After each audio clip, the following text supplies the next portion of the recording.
Hello. Oh, there we go. Hello. And welcome to another episode of For the Love of Sports. My name is Michael Rasile. This is the show where we get to talk about sports, we get to talk about business, and we get to talk about everything in between. Wherever you're listening, however you're listening, you know exactly what to do. 5-star review on Spotify. Like and subscribe on YouTube. 5-star review on Apple. And say some really nice things about me and my incredible guest in the review. I have Daniel Taren on. He's the co-founder of Scrimmage. Dan, how you doing today, man? I'm doing well, my friend. Thank you for having me on. Pleasure's all mine. Isn't it funny how I tell you I'm going to do all these things, and then immediately as I click record, I forget all the things that I'm going to do. So maybe we leave it in. I'll review it. If it was funny enough, I'll leave it in. But more excited to chit-chat with you today, Dan, about what you do, not about the stupid things that I do. Because what you do is really cool. We've had a working relationship now for a few years, and I assume that will continue once I get everything situated in my new spot. But very excited to get to learn a little bit more about your company and really explain to people. Allow you to explain to people a little bit more about your company, Scrimmage. But before we do any of that, Dan, first question I have for everybody on the For the Love of Sports podcast is, why do you love sports so much?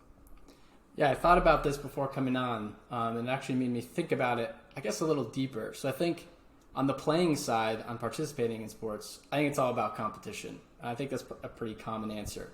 And the reason is, like, no matter what you're playing, if it's football, basketball, the major sports, or it's esports. I play a lot of Halo for the Halo fans out there. Hell yeah. It all comes back to the competition aspect of it. That's why you play spike ball on the beach, whatever it is. If a game happens, people start to enjoy it because it's competitive. And then on the viewership side, I think it's because it's unscripted. You never know what's going to happen. Seeing people compete at the highest level, whatever level that is, and you don't know what's going to happen. I think that's what draws people to it.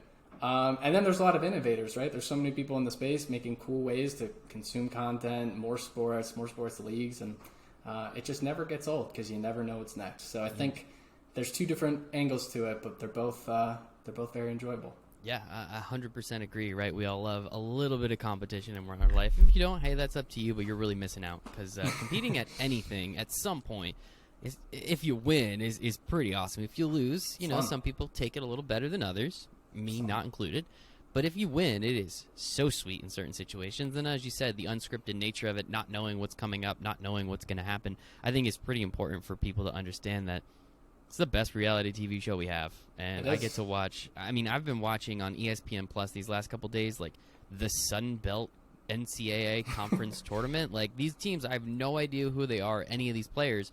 But it's championship season, like in basketball, and these teams are 9-14 going up a team that's 8-15, right? But they're playing their hearts out because this might be the last game they ever play. And I watched 3 overtime basketball games last night. Like, is there anything else you can want from a Wednesday night than 3 overtime basketball games, Dan? I don't think so. Too good. It's just too good. It never gets old. It never gets old, man. And then, as you said, the innovators in the space. That's why I started the show. Yeah. One of the reasons I started the show. I want to talk to people who are doing cool stuff. Like, I always thought you had to sell tickets to get into sports. Turns out, don't sell tickets. Like, no offense, or, keep doing what you do if you do sell tickets. But there are so many cool people doing so many cool things in the space. And yourself included, and how you get there is the interesting part, right? We'll touch on that in a second.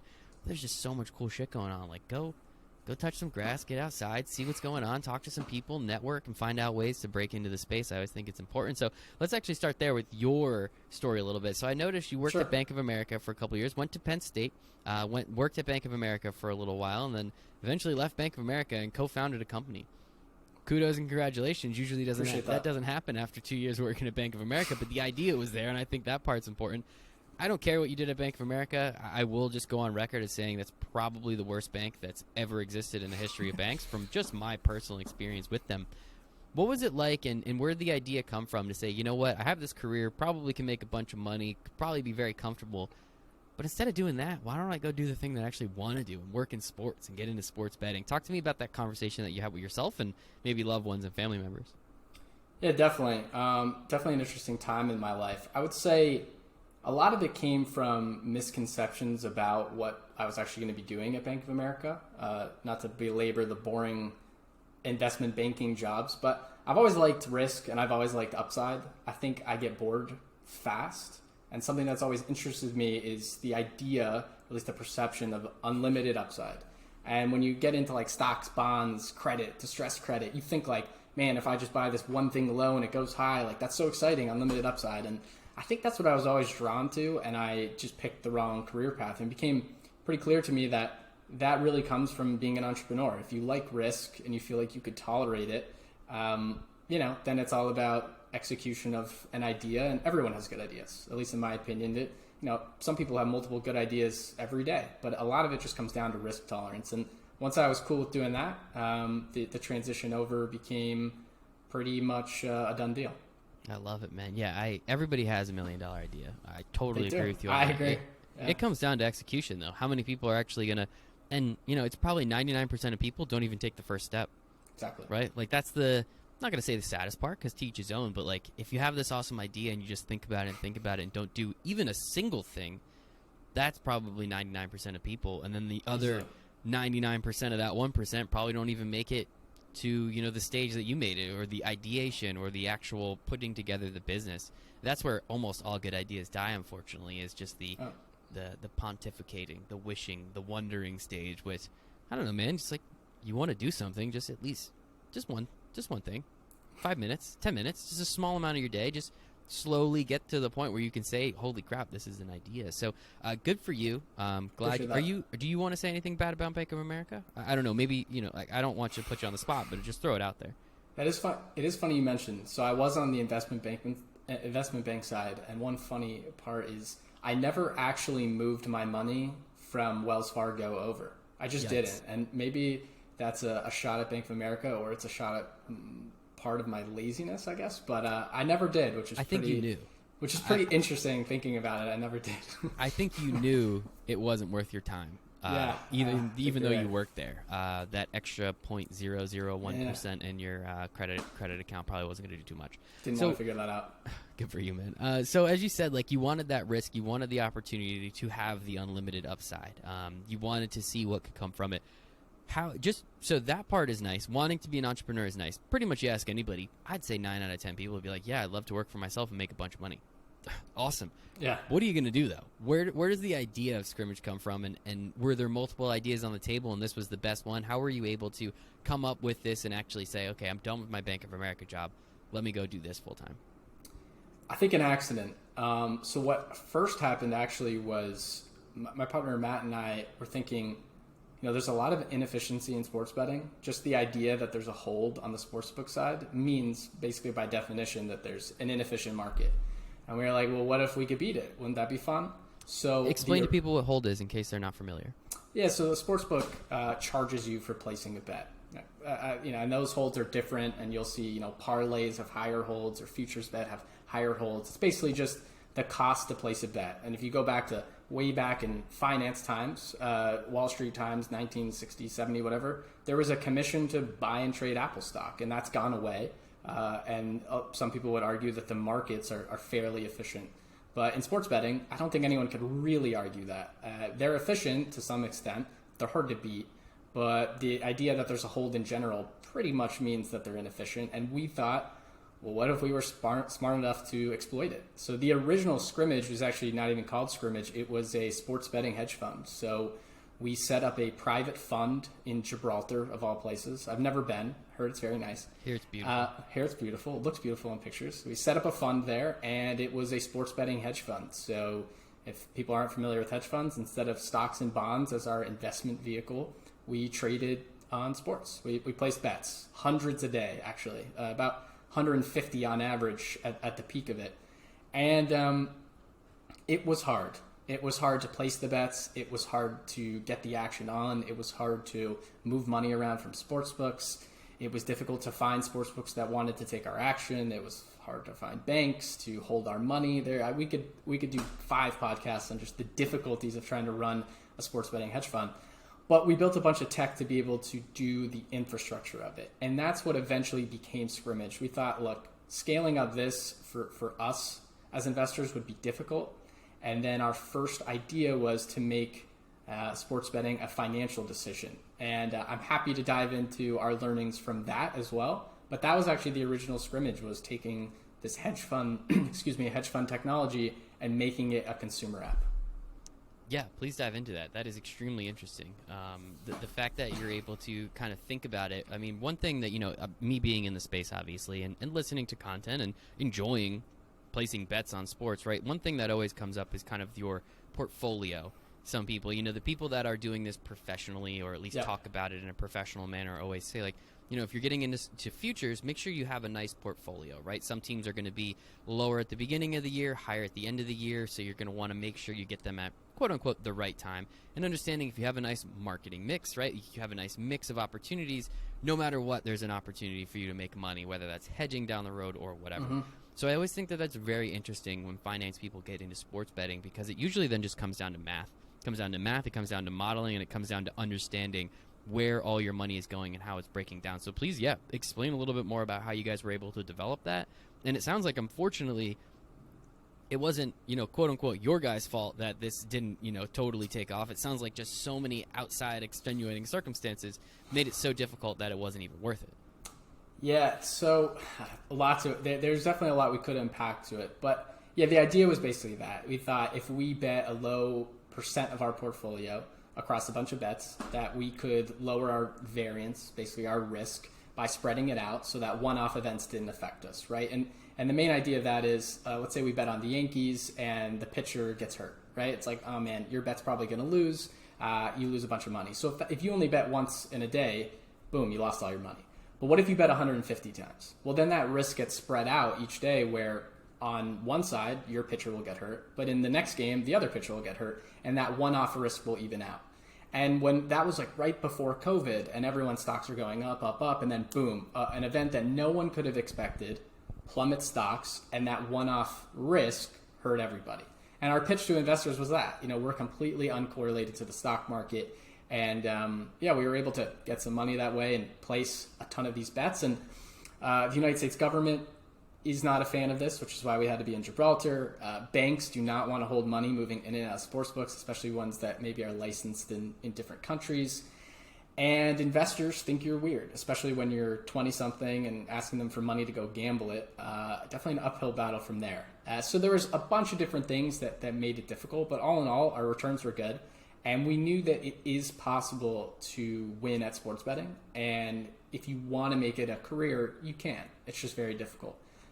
However, on the consumer side, my opinion, to be honest, has changed. And I heard a few different people on your podcast say that they think sports betting as a financial decision makes sense. And I'm somewhere in the middle at this point. If you want to make the effort to be a professional sports bettor, it takes all of your time, and the margins are very low. And as you know, working at some sports books, they may not want you to bet there very long.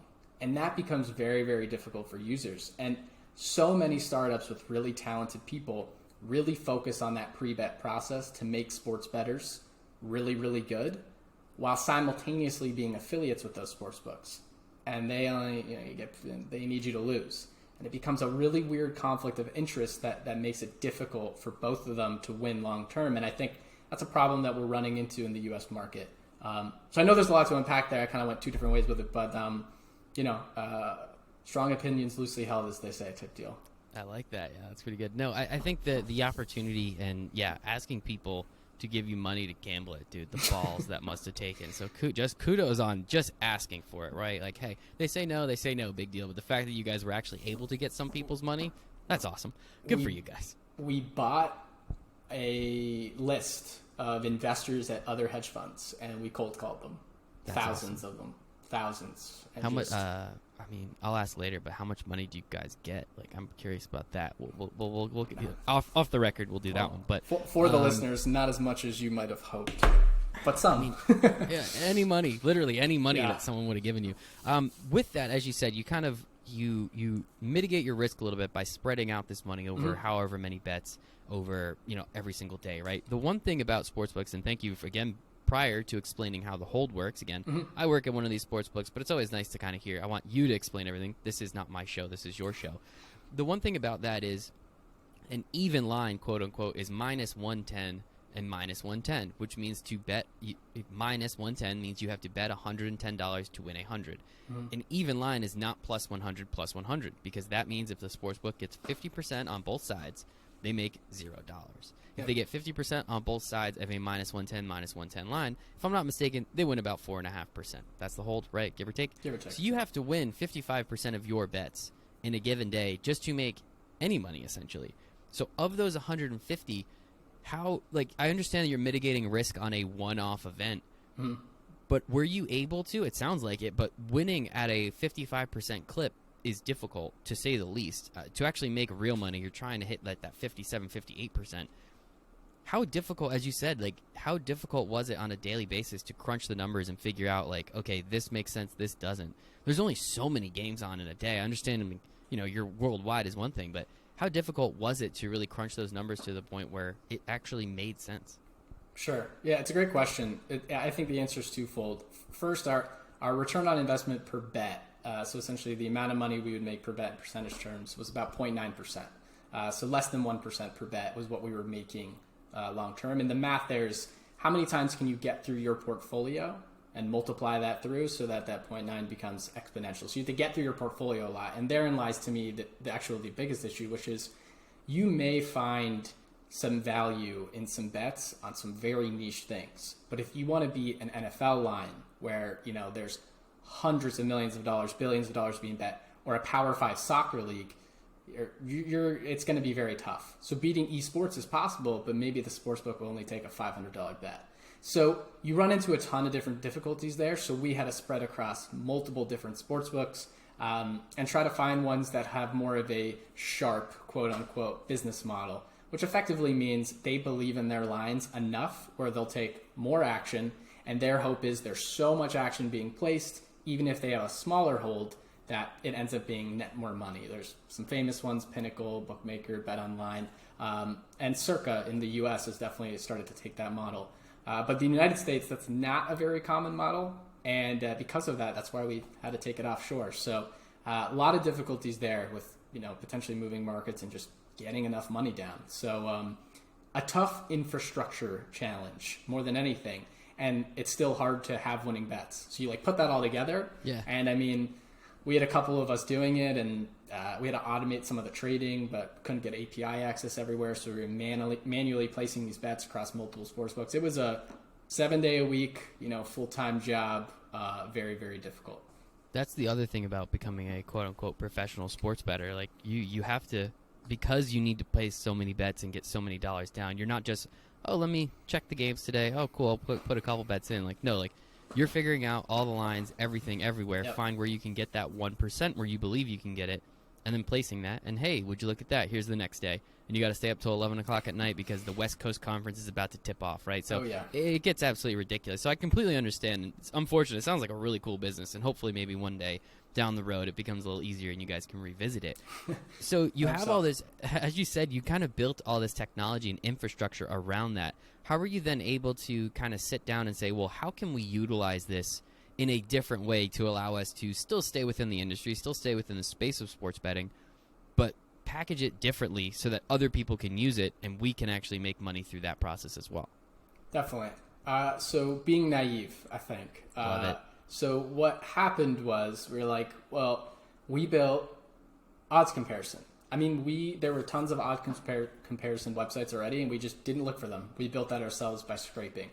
We built a bet tracker. We didn't realize that there was a bunch of people building a bet tracker. We built the ability to basically send you when lines change in your favor. So say it goes from minus 115, so you have to bet 115 to win 110, to minus 110. You have to bet 110 to win 100. That's a better odds for you. So we built that where it would send us a notification.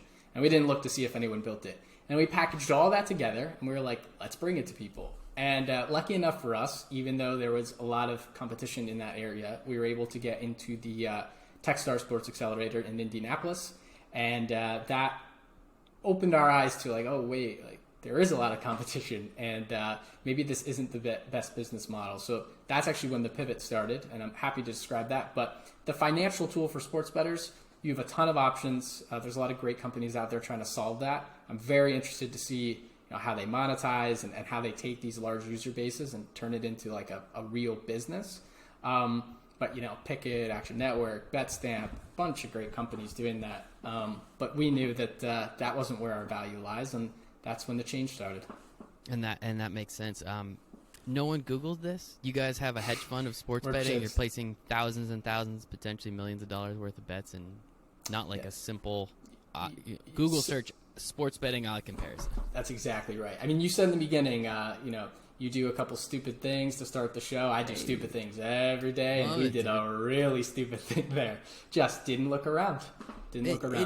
It works out though, right? Like the story still has a pretty cool, we're not nearly at the ending, but the story has a fun, change of pace and pivot, as you said. So worse things. As long as you can handle risk, you'll figure it out. Exactly. Or maybe you won't, but you won't be that sad about it. So you just keep going. You just keep on going. Plugging on. Worst case scenario, you go get a cubicle job back at Bank of America and keep your money in Wells Fargo. Like, what's the worst thing? What's the worst thing that can happen? We're not going to get there for a while, so I'm not too worried about it. So you guys build out this odds comparison. So I guess, how did you even make it into Techstars if there was already a bunch of competition, already a bunch of quote unquote incumbents in the space that they were even like, yeah, no, you guys can come and show us what you're doing? I think those guys do an incredibly good job of choosing people that they like and want to put, some capital and reputation behind, rather than the baseline idea that comes in there. I mean, I think that's the beautiful part about accelerator programs, whether it's Techstars or YC or 500 startups. There's a bunch of different options, but as long as they keep the investment strategy of, like, these are pre-seed companies, so they're not going to have it all figured out. Let's just find the people that are in the right space, trying to figure out the right problems, and have good intentions, that's a good investment strategy, and it's worked out really well for them. So I think they might have stripped out some of the silly things about the original business we had and just said, I'm speaking for them, but I think they were like, hey, maybe these guys will figure it out. So kudos to them. Very thankful. Otherwise, I probably wouldn't be here. Yeah, no, I love it. You wouldn't be highlighting your career right now on the For the Love of Sports podcast. At what point in our relationship did we connect? Yeah, that was, so I am always trying to get out ahead of potential issues. So we did the licensing process way before we even had a product in market. And then we did try to get affiliate partnerships way before we even had. So I was just cold emailing, reaching out, trying to figure out, what this business model could be, who says yes, who do you need to know about these different things. So it was before the first iteration of Scrimmage ever came out, and certainly before Techstars ever existed. And then, slowly changed from there. I love it, man. Well, hey, you did the right thing because, again, brought us together, which I think is pretty darn cool. So exactly. You have this idea. It unfortunately is, you guys realize, other people have this idea, right? Mm-hmm. And that doesn't mean, as you listed off 3, Betstamp, Picket, Action Network, 3 very credible, very, very, in my opinion, successful businesses. Definitely. What like, why didn't you guys think, well, ours is the best? Like, we built this bottom up. Like, why can't we play in this space? Like, not everyone's going to love Betstamp or Action Network. They might like your product a little bit better. Why was there no pushback from you guys saying, like, I don't know, ours is kick ass. Like, why don't we see if we can be the best in the space? I think it's twofold. I think it's, one, we thought we had a better idea. So that always helps to be like, look, we think there's an alternative. And 2, I think there's an interesting conflict of interest I kind of described before with models that are totally based on affiliate revenue. And it's basically what we said before, which is, if your business model is to bring them new customers while simultaneously helping them be better bettors, it doesn't actually work in the long run, because it is a zero-sum game betting.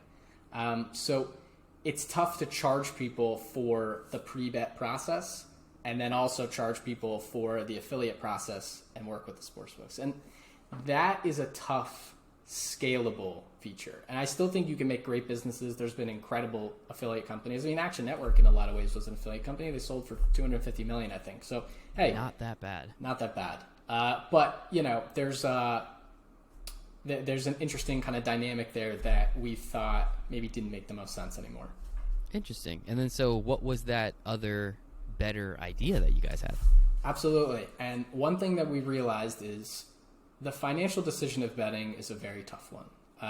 The hold makes it really hard. And not to get like too technical, but if I got $10 and someone said to me, make a good financial decision, it's very difficult to make the argument for sports betting. And the reason is pretty simple. Your expected value is negative.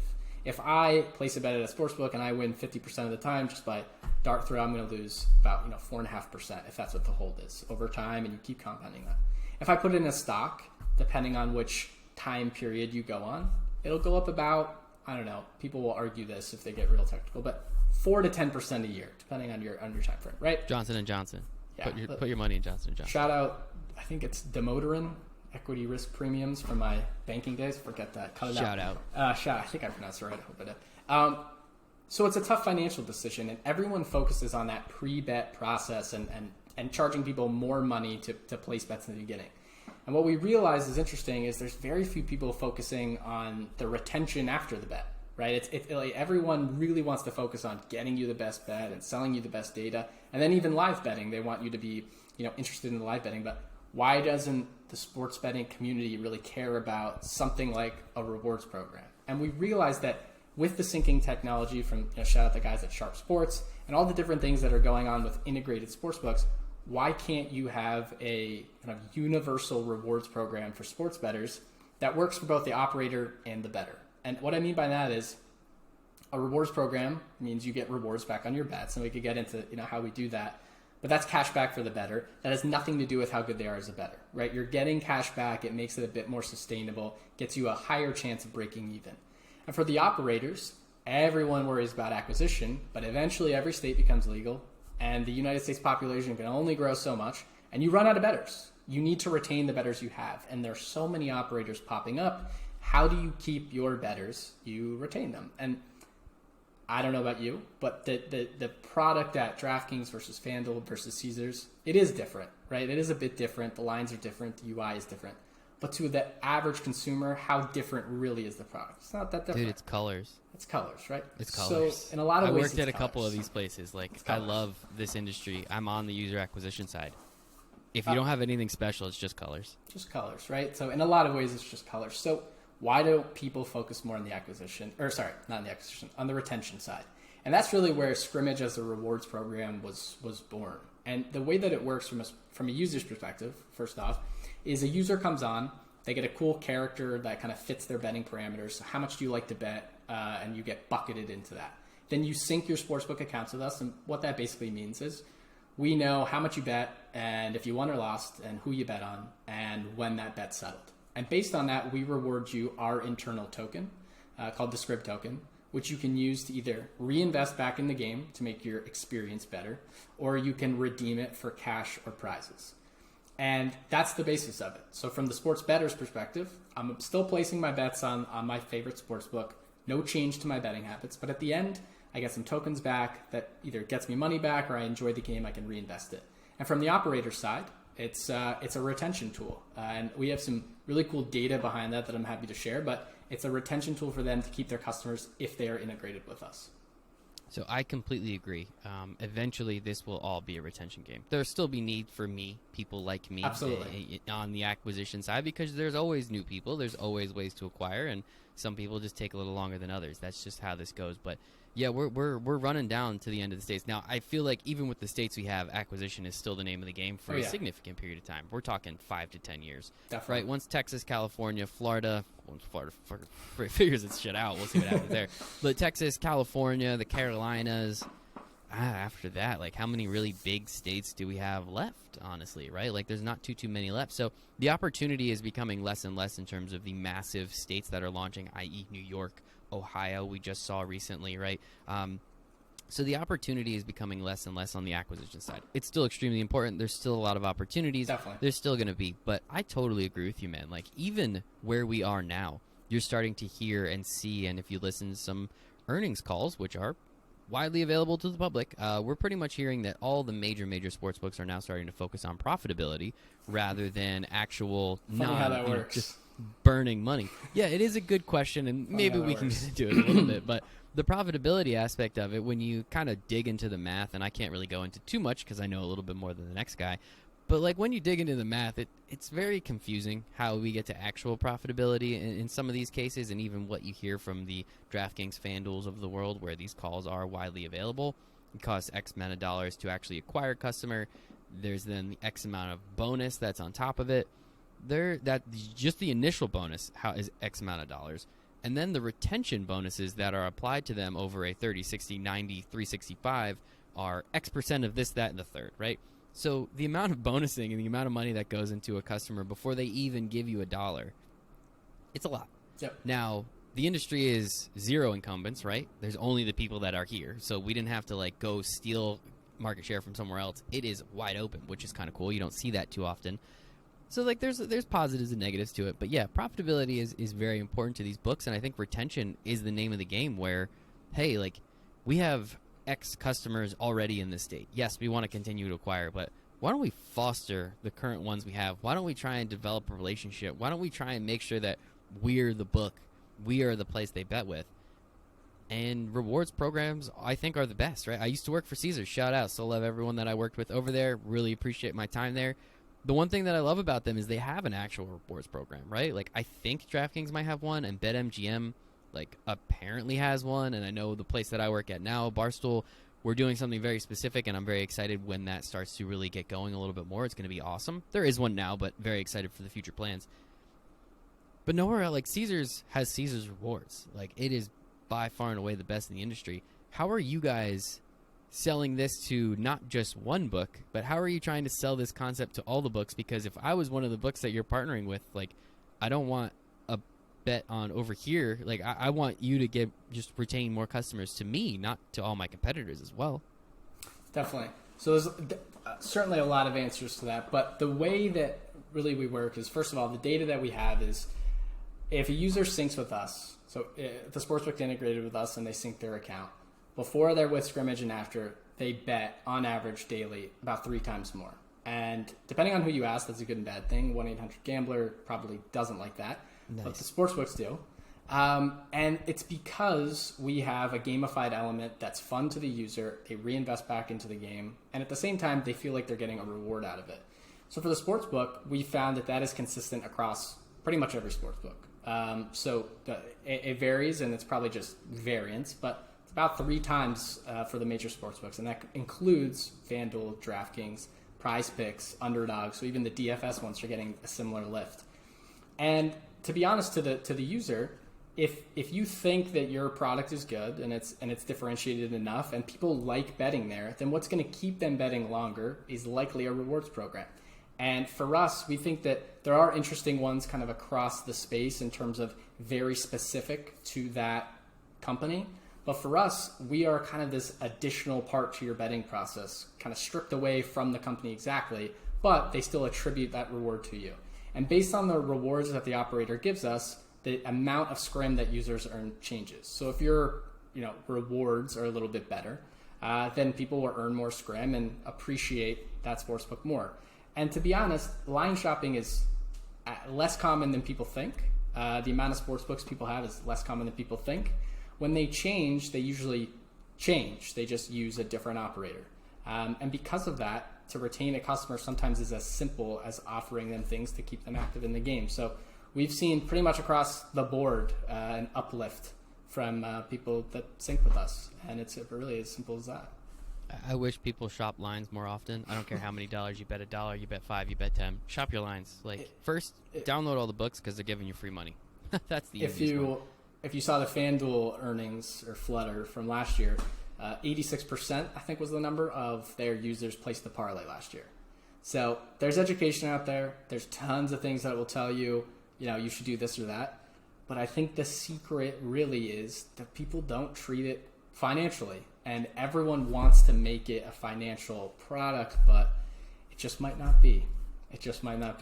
Probably shouldn't be. We'll leave that part there. I guess explain. So I totally agree with you on the rewards program. It's really awesome and interesting how you're able to explain how, hey, maybe this book gives you a little bit more scrim. So maybe even if the line isn't that much better, if it's comparable enough, we're talking minus 145, minus 140, the opportunity to gain scrim or the token to allow you to play the game a little bit more, and we'll get into that in a second, I think is very important. So what exactly is the game of Scrimmage? Like what is this avatar? What do you do with them? How does it work? What do you spend the scrim on, whether Sure. that's cash back or on the actual game itself? Yeah, so you find a bunch of different types of users, basically different types of gamers or non-gamers. So some users want to just earn scrim, and then they want to go, right now we have Amazon gift cards in lieu of cash, and they want to say, I want an Amazon gift card. Or we have exclusive promos at different betting products like Sharp App or Juice Reel or whatever that are exclusive to Scrimmage, and some people burn it for that. And then there's a group of users that think of it as like an investment. I think scrim is going to be worth X one day. I want to get as much scrim as possible, so they continue to kind of keep their scrim. There's some users that compete because we have a leaderboard. They say, like, I want to be on top of the leaderboard. This is fun. And the way that it works, if you reinvest it back in the game, is you can burn your scrim for all the things I just described, or you can upgrade the characters that you have. So everyone gets it's an NFT if you want it to be once you sign up for the app, and it has 3 attributes, and those attributes they're basically affect how much scrim you earn in the future. And there's a meta to the game. Upgrading one over the other is actually worse or better, and you could figure out over time which one's better, and then you could see all the other characters that everyone else has that wants to sell it. And we have an in-app marketplace. So you could say, oh, this person's character, it does fit my betting parameters, and I think it's underpriced. So I'm going to actually save up to buy that one and then sell mine at a profit because I think mine is overpriced. And you create this game within a game where you have different users doing things for different reasons, and they all feed off of each other into a pretty cool system that feeds itself. And for the sportsbook, so the way the rewards of sportsbooks work, if they decide to stake it with us, is look, I make X on each user a day in profit, so GGR or whatever metric they want to use. I want to stake, 5% of my profit from people synced with Scrimmage. So what we would do is we create a liquidity pool that supports the Scrim token, and if a user says, I hate everything about this game, I hate coming on here, I hate my character, that's fine. Click a button that says cash out, and you're a rewards program for X sportsbook. But if you want to play the game, the bet we take on ourselves is if you reinvest it back into the game by doing any of those things that I described, we take that money and the rest goes to the users that want to cash out. So for the sportsbook, it's the same net amount of money, and the math for them is simple. If retention is high enough to cover those rewards going out, they should do it, right? Because you're increasing the amount of handle you're making per day, and it's a zero product to you. Like, you don't have to do anything. It's totally over here. And you're only paying for the users that Scrimmage retains. So you actively have to be a user on our app. So it's a win-win for everybody. If we don't retain anyone, you don't really get invoiced for anything. If you do, well, then you do, and you should be happy about it. So it's a very simple pitch to all of these sports books. Obviously, people are slower to things than others, just because the bureaucracy of betting and kind of the incumbent process that you described. But even if they have a rewards program, this is non-compete to something that you already have. It's an extra derivative on your betting. Yeah, and it's for a specific group of people who you guys have attributed and collected essentially to allow to be a part of this game and contribute in that community, which I think is really cool. And you brought up a couple different things which I think are awesome, right? The opportunity for sportsbooks to understand again, hey, you're only getting charged if we're continuing to drive that revenue, which is exactly what we're looking for as a sportsbook, right? It's cool that you brought in the person. Let's keep them here for a little while. Let's keep them betting. Let's keep them having fun, having a good time, having that entertainment on the side. I think that's the important part. So if you guys are getting this money and you're using the money to help spread around the game, and you're hoping that people keep that money in the game because there's going to be other people that just cash out and you have to use that money to give it to those people, I haven't seen any of the money actually go into your pocket yet, and we need you guys to get money in your pocket to keep this thing alive and better and continue to grow. So how exactly do you guys make money in all this? Total bet on ourselves. So we think our thesis on this is, say a sportsbook decides that 10% number or whatever it is, and maybe that's $1,000. We are taking the risk that every user immediately cashes out and says, I don't care about anything in this game. I just want my $1,000. And maybe that's spread across X amount of users. Who knows? 100 users. What we're betting is that they will decide in lieu of cash to spend some of that money on us. And whether that be upgrades to your character that are exclusive to you, or you want to buy some different type of character within the game, things only that deal with Scrimmage, the game. And for the sportsbook, math is the same, like I described. It's still that 10% number, and if your users are still being retained and betting more, who cares if they actually give us all the 1,000, right? Like, it doesn't matter to you if they're staying retained and betting more. So total bet on ourselves. We don't take a percentage of that money straight up.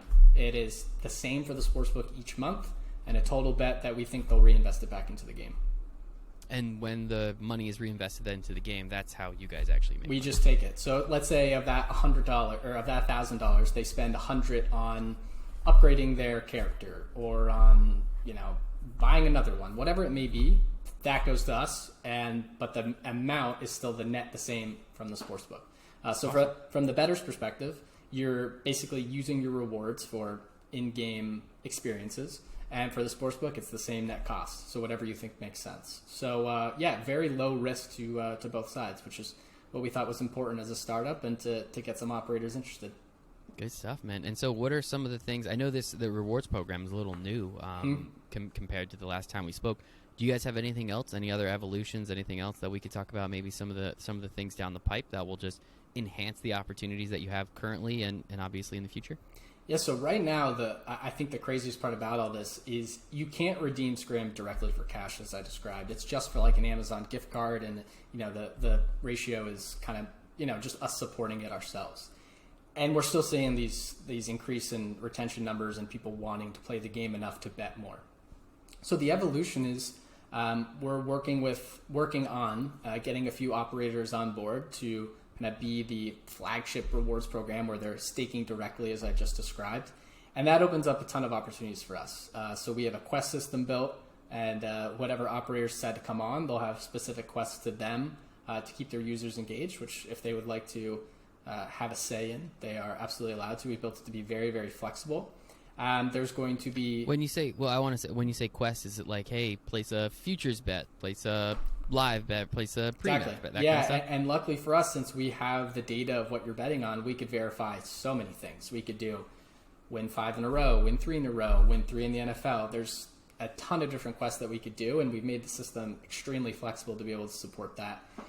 There's going to be some cosmetic additions to your characters that both have abilities and don't, and some of those abilities could be as simple as you get a percentage off different parts of the game if you have this on your character, and then people may want to trade for that specifically. Maybe it gets 2x scrim on, maybe we shouldn't do this, but maybe you get 2x scrim on parlays, right? If you have this buff to your character. All different things that we can make within the game to specialize the character and the experience to the type of bettor you are. And that personalized experience you can trade in and out of. Maybe you love parlays one day, and then you do listen to a podcast or a YouTube video where it says parlays are bad, and you go, wait, why do I have this parlay character? I'm going to trade this. Put it in the marketplace. Someone buys it. You get scrim back, and you can buy a new one, or you can buy someone else's. So it's a kind of an evolutionary experience for the bettor. You could go along your process and enjoy a new gamified part of it along the way that doesn't make you change the operator that you like betting at, which we think is really important to not only partner with them, but users don't like changing their betting habits, usually forced. So we're happy to play both sides of it. I love it, man. I think that's really interesting, especially the quest aspect of it, to allow kind of the books to say, hey, this is what we're looking for. We understand you guys can bring us retention. This is the type of retention. And yeah, it's going to be parlays. It's going to be same game parlays. Sorry, Dan. Didn't mean to burst your bubble there, but can almost guarantee the only thing worse than a parlay for a user, same game parlay for a user. So, but I place them. I know all this stuff. I still place them because it's fun. They're fun. Like, come on. Like, there's the secret of it all, my friend. Tell me you didn't have a sweet same game parlay on the Super Bowl. You have to. You're a liar. Yeah, you're a liar if you didn't. So, we still love them. It is what it is. But I think it's awesome, man. I think that's really cool that you guys are able to figure that out so quickly in this process and be able to pivot and bring people the opportunity to just, hey, keep doing what you're doing. Just keep doing what you're doing. But if you sign up, you start to play around, you get to enjoy it a little bit. The opportunities are there for you. So talk to me. Where can we download the app? Please say Android. Android, iOS, website, all three. Let's go. We're good to go everywhere. And what was that process like? Getting all those apps. I know Apple's an awesome process, I heard. Apple, I hope most of your listeners never have to go through this in their lives, but Apple is not a huge fan of Web3 in the way that they can monetize from it. And the process for us took about 2 months, and for most apps, I would guess it takes about 3 or 4 days. So they put us through the ringer, but we're there. We're all across the board. Scrimmage rewards, you could find it anywhere. Just got it. Yep, I was just going to say it's Scrimmage rewards. Yep. Definitely go check it out. I saw the Sharp app logo. Shout out my good buddy Jason, who's running that place. He's awesome. I love him a lot. You could get a promo that is exclusive to Scrimmage for Sharp app right now. Get enough scrim and you get a pretty sweet deal on I think a couple month membership there. Well, they're kicking ass. Their prop system is like absolutely insane. So awesome if company. Anybody, give them an extra plug. Go download Scrimmage. Scrimmage rewards, so that way you can then get the Sharp app promotion, and then you can win a bunch of money, and all the books will then appreciate you because they see you betting on props, which is exactly what they want you to do. So, Dan, this has been absolutely fantastic, man. I sincerely appreciate the thorough explanation of what you guys are doing. Fastest 45 minutes of your life, probably. What you guys are able to do, how you're able to do it, the opportunities that are going to be coming. I think it's awesome, man. So tell us just one more time, where can we get it? Where can we follow along? Give us all the information. I'll put everything in the show notes for everyone. Awesome. Yeah, so Twitter, @Scrim Sports. On Instagram, just put @Scrim in pretty much any sport you want. We have a bunch of different Instagram accounts. You can find us, our Discord will be linked in our Twitter. And you can find us iOS, Android. Website is scrimmage.co. Love it. Good stuff, man. Well, I appreciate it. Dan, thank you so much for your time. Thank the audience for their time. It's the only thing we don't get more of, so sincerely I appreciate a little bit of yours, but just make sure, go check the app out. It's free. You're already betting. You might as well get something for betting. Like, it's just one of those, like, why the hell would you not do it? So kudos and congratulations for you guys coming up with that. But other than that, man, sincerely appreciate it. Hope you have a great rest of your day. Appreciate it, man. Thank you so much. All right. Bye, everybody.